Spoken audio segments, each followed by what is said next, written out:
नमस्कार। मैं के वी रुस्तगी आप सभी का एस्ट्रो फ्रेंड अपने चैनल ज्योतिष की पाठशाला में मित्रों आप सभी का स्वागत करता हूं। आज की इस वीडियो में हम सिंह लग्न और सिंह राशि वालों का राहु और केतु का जो गोचर 18 मई 2025 को हो रहा है उसमें सिंह राशि और सिंह लग्न वालों पे क्या प्रभाव पड़ेगा उसका चर्चा वृतांत हम इस वीडियो में पेश करने जा रहे हैं। इससे पूर्व में हम मेष, वृषभ, मिथुन और कर्क लग्न और राशि पर अपना वीडियो बना चुके हैं। आज के इस वीडियो में हम सिंह राशि और सिंह लग्न के बारे में राहु और केतु का प्रभाव आपसे इस चर्चा में शेयर करेंगे। मित्रों, जैसे आप जानते हो सिंह राशि के लॉर्ड होते हैं सूर्य, और ये आप देख रहे हैं चार्ट में 5 नंबर है तो सिंह लग्न है, और अगर 5 नंबर में चंद्रमा बैठे हैं तो आपकी सिंह राशि है। तो इससे पहले हम गोचर प्रभाव की चर्चा करें, इससे पूर्व हम सिंह लग्न या सिंह राशि वाले जातक किस प्रकार के होते हैं, उनका स्वभाव कैसा होता है, उसके बारे में हम चर्चा करेंगे। आप जैसा जानते हैं सूर्य का अर्थ है तेज, सूर्य का अर्थ है जो राजा जैसे होता है, उसका जो है राजा, पूरे ग्रहों का राजा है सूर्य, और शासन प्रशासन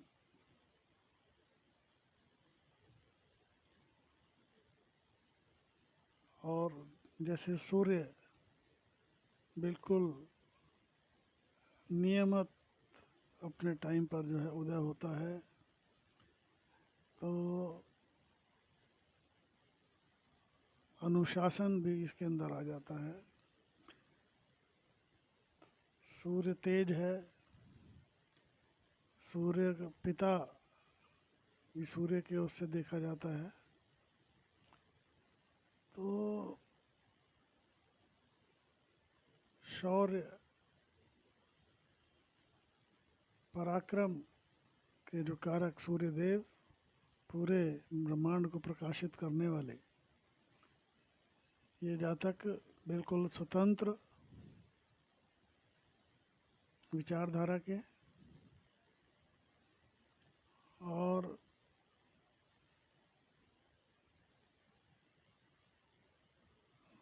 लोगों को जो है सहायता करने वाले होते हैं। अहंकार जरूर होता है, वो इनकी पर्सनैलिटी ऐसी होती है कि इनका जो है रुआब अलग ही तेज इनके चेहरे पे दिखाई देता है। जिनका सूर्य बलवान हो तो ऐसा जातक समाज में अलग ही मान सम्मान, अलग ही पर्सनैलिटी इनकी होती है। तो अब आते हैं मित्रों, सूर्य जो है और चंद्रमा ऐसे ग्रह हैं जो हमेशा जो इनकी जो चाल होती है वो हमेशा जो है सीधी चाल रहती है, ये कभी वक्री नहीं होते।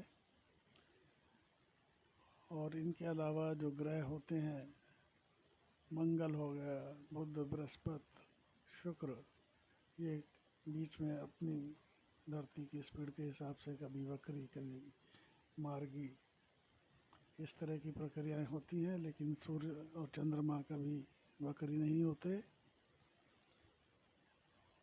इसी प्रकार राहु और केतु कभी जो है मार्गी नहीं होते, ये हमेशा वक्री रहते हैं। और आज जिस ग्रहों के गोचर के हम चर्चा कर रहे हैं, राहु और केतु,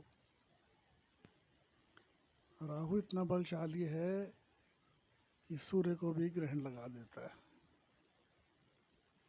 तो इसलिए राहु को कलयुग का राजा कहा जाता है। कलयुग का राजा ग्रहों के राजा पे जो है ग्रहण लगा देता है। तो सिंह राशि वालों के लिए पहले जब हम राहु केतु की चर्चा करेंगे गोचर की 18 मई को, इससे पूर्व में 15 मई को देवगुरु बृहस्पति भी गोचर कर जाएंगे 15 मई को, जो वर्तमान में वृषभ राशि में गोचर कर रहे हैं। उसके उपरांत जो है 15 मई को ये मिथुन राशि में गोचर करेंगे। और राहु जो वर्तमान में अभी मीन राशि में गोचर कर रहे हैं, 18 मई को कुंभ राशि में गोचर कर जाएंगे। तो राहु केंद्र में आ जाएंगे और केंद्र में आने के बाद पापक ग्रह भी जो होते हैं वो शुभ परिणाम देने लगते हैं। तो मित्रों, सिंह राशि और सिंह लग्न वालों के लिए बीते 18 महीने में राहु जो हैं अष्टम भाव में गोचर कर रहे थे। तो अष्टम भाव का ये गोचर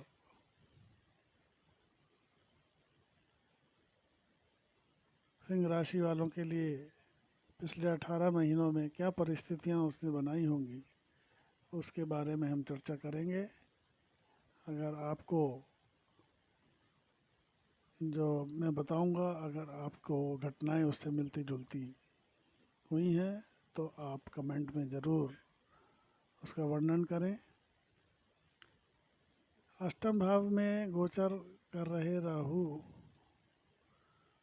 जो है आपको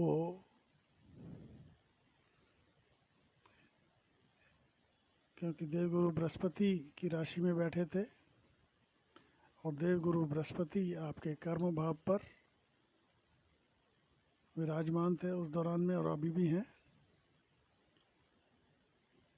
तो आपको राहु ने जो है गुरु के हिसाब से आपको परिणाम दिए होंगे। तो अष्टम के राहु का जो प्रभाव आपको मिला होगा, एक तो थोड़ा सा आपके हेल्थ वगैरह या कोई सर्जरी वगैरह से आप ज़रूर गुजरे होंगे, क्योंकि केतु की दृष्टि है अष्टम भाव पे और केतु जो है कोई ना कोई कट या सर्जरी को इंडिकेट करते हैं। अगर ऐसा हुआ हो तो आप ज़रूर मेरे को कमेंट में बताएं। यहीं से देवगुरु बृहस्पति की राशि में बैठे राहु ने पंचम दृष्टि से आपके 12वें भाव को देखा, तो आपकी कोई धार्मिक यात्रा या धार्मिक कार्यों में खर्च हुए होंगे। और अगर आपके देवगुरु बृहस्पति कुंडली में कमज़ोर हैं तो आपको मेडिकल बिल्स, कोर्ट कचहरी संबंधी खर्चे, पुलिस थाने वगैरह इस तरह की जो परेशानियां भी आई होंगी। सातवीं दृष्टि से धन भाव को, कुटुंब भाव को देख रहे थे, तो धन संचय में भी परेशानी हुई होगी, अनचाहे खर्चे हुए होंगे, परिवार में भी थोड़ा सा मतभेद और कलह की स्थिति रही होगी। और देवगुरु बृहस्पति अगर मजबूती लिए हुए हैं और बुध की भी स्थिति ठीक है तो ये इस परेशानियां कम होके आई होंगी, लेकिन आई ज़रूर होंगी। नवम भाव से सुख भाव को देख रहे थे, तो सुख भाव में कोई आपने भूमि भवन वाहन की खरीदी की हो लेकिन उससे संतुष्टि ना हो, या वहाँ पे रह ना पाए हो, मकान लेने के बावजूद आप कहीं और आपको जाना पड़ा हो मजबूरीवश, तो ये मकान की ईएमआई भी चल रही है, वहाँ का रेंट भी चल रहा है। इस तरह की स्थितियाँ निर्मित हुई होंगी। अगर ऐसा हुआ हो तो कमेंट में ज़रूर दर्शाएं। अब जब देवगुरु बृहस्पति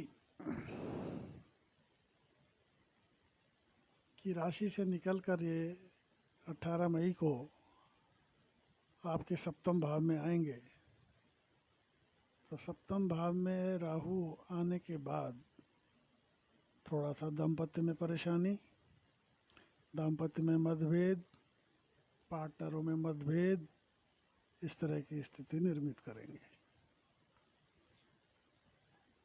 पार्टनर बिजनेस के हों चाहे दाम्पत्य में पति पत्नी हो, एक दूसरे को ज़रा शक की नज़र से देखेंगे। तो उसके लिए आपको जो है शनि की स्थिति अपनी कुंडली में देखनी चाहिए। अगर शनि आपकी कुंडली में मजबूत हैं, राहु का अंश ठीक है, लेकिन फिर भी सप्तम भाव में राहु का होना थोड़ी सी परेशानियां ज़रूर देगा। लेकिन एक अच्छी बात है कि 15 मई को देवगुरु बृहस्पति मिथुन राशि में गोचर कर जाएंगे और अपनी 9वीं दृष्टि से आपके सप्तम भाव को देखेंगे। तो शुभ ग्रह की दृष्टि होने की वजह से राहु के प्रभावों में कमी आएगी, दुष्प्रभावों में, और जो चीज़ें बढ़ के आनी चाहिए थी उनमें छोटी मोटी चीज़ होके वो चीज़ें सेटलमेंट हो जाएंगी। क्योंकि राहु की 9वीं दृष्टि सप्तम भाव पे राहु के जो दोष को कम करेगा। और यहाँ पर जब राहु 5वीं दृष्टि से आपके लाभ भाव को देखेंगे तो थोड़ी सी अड़चनों के बाद आपको अच्छे लाभ की प्राप्ति होगी। और लाभ की प्राप्ति के साथ साथ बड़े भाइयों का, मित्रों का, कुछ मित्र छोड़ के भी जाएंगे, कुछ मित्र जुड़ेंगे भी, लेकिन इस गोचर में जो मित्र जुड़ेंगे वो सच्चे मित्र होंगे। लेकिन लाभ की स्थितियां बनी रहेंगी। सप्तम भाव से, सप्तम दृष्टि से जो है मित्र दृष्टि सूर्य पर डालेंगे, लेकिन वहाँ केतु ग्रहण दोष बना रहे हैं और राहु भी दृष्टि डाल रहे हैं। लेकिन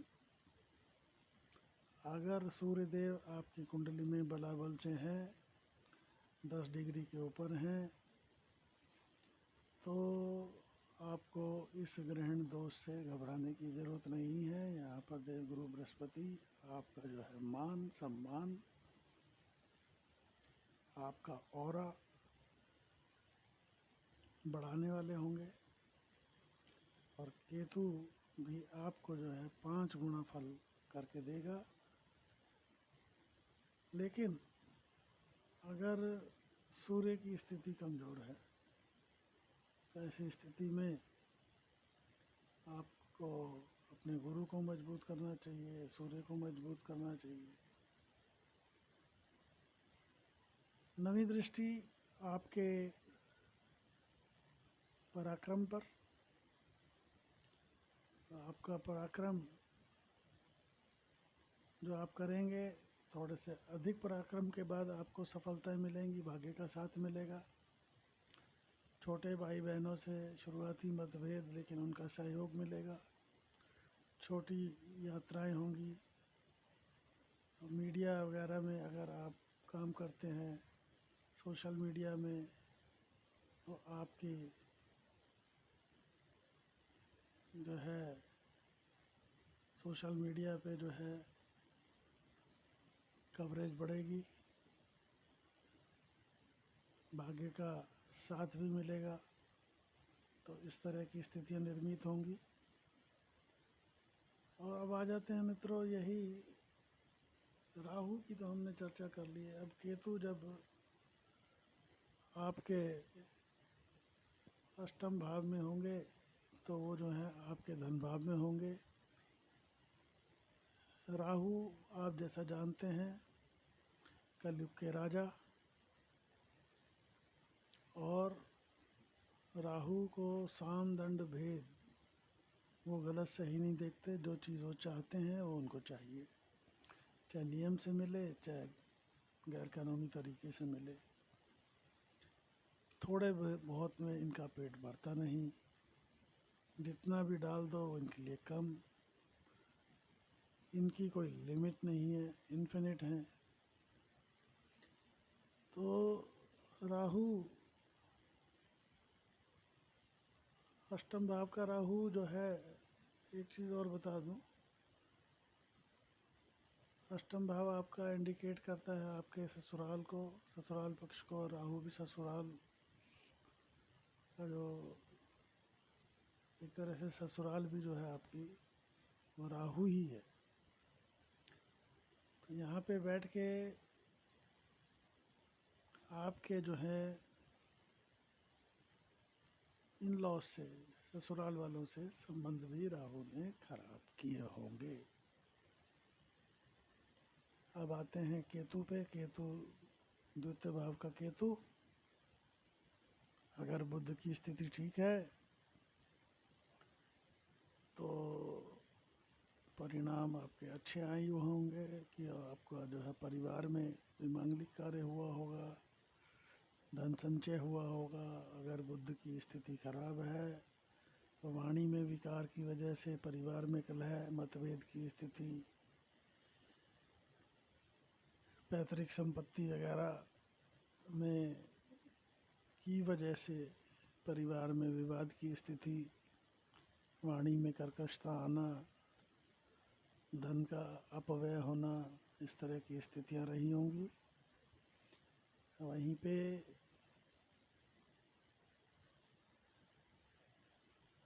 पांचवी दृष्टि से रोग रिपु ऋण पे,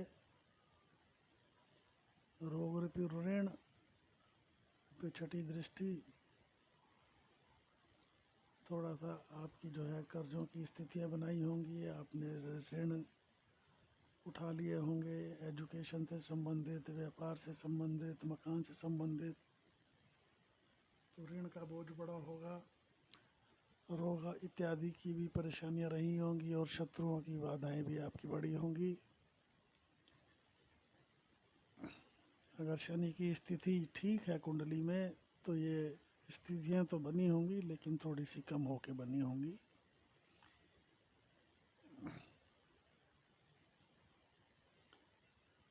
सातवीं दृष्टि से संसप्तक होते हैं, अष्टम भाव को देखा होगा तो वो दुष्प्रभाव पैतृक संपत्ति वगैरह से रिलेटेड, हेल्थ से रिलेटेड, इस तरह की परेशानियां रही होंगी। और नवीं दृष्टि से जो है आपके कर्म भाव को, तो कर्म में अस्थिरता, पिता के साथ मतभेद, मान सम्मान में कमी लाने वाला ये गोचर। अब जब सप्तम भाव में आएंगे, अपना सप्तम भाव में राहु आएंगे तो लग्न में केतु, 5-11 का एक्सिस, तो लग्न में केतु मतलब आपके स्वास्थ्य के प्रति आपको जागरूक होने की ज़रूरत। और कुछ आप इस परिस्थिति में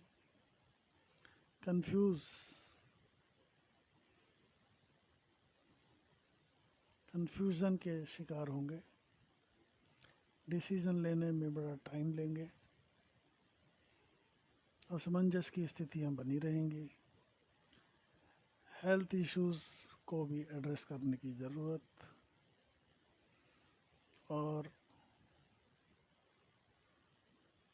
यहाँ पे अगर सूर्य की स्थिति ठीक है, मजबूत है, और केतु का अंश ठीक है, तो कोई दिक्कत की बात नहीं।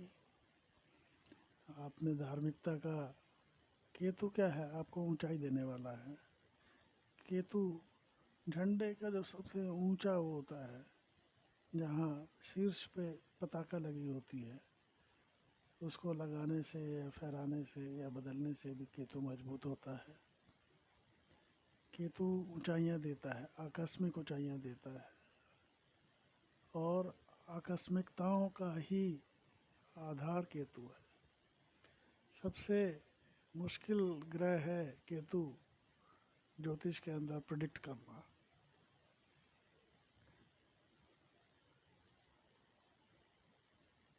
पांचवी दृष्टि से ज्ञान, संतान, प्रेम, इस भाव को देखेंगे। यहाँ पे देवगुरु बृहस्पति की अपनी ही राशि को देख रहे हैं, तो आपके लिए केतु की दृष्टि, ऊपर से गुरुदेव की दृष्टि आपके लिए इन भाव से रिलेटेड, संतान से रिलेटेड, विद्या से रिलेटेड, ज्ञान से रिलेटेड, और इसके अलावा प्रेम संबंधों में भी अनुकूलता, इस तरह की स्थितियाँ बनाएंगे। सातवीं दृष्टि समसप्तक, राहु और केतु एक दूसरे पे, तो मिले जुले परिणाम मिलेंगे। नवीं दृष्टि से, क्योंकि केतु जो मंगलवत होते हैं, तो मंगल की राशि को देखेंगे, तो भाग्य का भी साथ मिलेगा। तो कुल मिलाकर परेशानियां भी हैं और सफलताएं भी हैं। गुरु आपकी कुंडली में इस गोचर के दौरान अत्यंत अनुकूल है, और गुरु अनुकूल है, और सूर्य मजबूत है, तो सिंह लग्न और राशि वालों, आपको कोई घबराने की ज़रूरत नहीं है। जबकि आपके ऊपर अष्टम की ढैया भी है, और राहु और केतु का गोचर सप्तम और लग्न में है। बावजूद इसके अगर आपको कोई नेगेटिविटी मिल रही है, क्योंकि जब ये बड़े ग्रह गोचर करते हैं, राहु और केतु, तो उसके परिणाम और दुष्परिणाम दिखाई देने लगते हैं। अगर दुष्परिणाम मिल रहे हैं, तो आपको जो है उनका उपचार करना चाहिए। राहु संबंधी अगर पीड़ा मिल रही है, तो राहु के उपचार के लिए आप जो है गणपति की शरण में जाएं, बजरंगबली की शरण में जाएं, भगवान शिव के परिवार को जो है जल अर्पित करें, दूध अर्पित करें। तो इस तरह अपना गणेश जी को बुधवार को दुर्वा अर्पित करें, और राहु के 108 मंत्र ओम राम रावे नमः का 108 बारी शाम को अगर आप जप करें, तो उससे आपको रिलीफ मिलेगा। इसी तरह केतु के अगर दुष्परिणाम आपको मिल रहे हैं, तो उसके लिए आप गणपति और भगवान कार्तिकेय, इनसे इनकी पूजा करनी चाहिए। साथ ही साथ शनि की ढैया का प्रभाव है, तो आपको जो है बजरंगबली विशेषकर आपको लाभ देंगे। शनिवार मंगलवार को बजरंगबली जी के दर्शन करिए, हनुमान चालीसा का जो है पाठ करिए, और शनिवार के दिन पीपल के पेड़ के नीचे सरसों के तेल का दिया जलाएं। और मित्रों, ये सब करने से आपकी पीड़ा जो है हरेंगे राहुदेव और शनिदेव। इसी के साथ अगर आपको मेरा ये वीडियो पसंद आया हो, तो वीडियो को लाइक करें, चैनल को सब्सक्राइब करें, बेल आइकॉन को हिट करें, जिससे मेरे द्वारा बनाई गई वीडियो समय समय पे आपको प्राप्त हो सकें। आपके लाइक करने से, आपके सब्सक्राइब करने से हमें वीडियो बनाने में उत्साहवर्धन होता है। और अगर आपको मेरे से कोई निजी ज्योतिष परामर्श चाहिए तो आप मेरे को संपर्क कर सकते हैं मेरे व्हाट्सएप नंबर पे 8178113518। कॉल्स हम नहीं ले पाएंगे। इसी के साथ नमस्कार, जय हिंद, वंदे मातरम।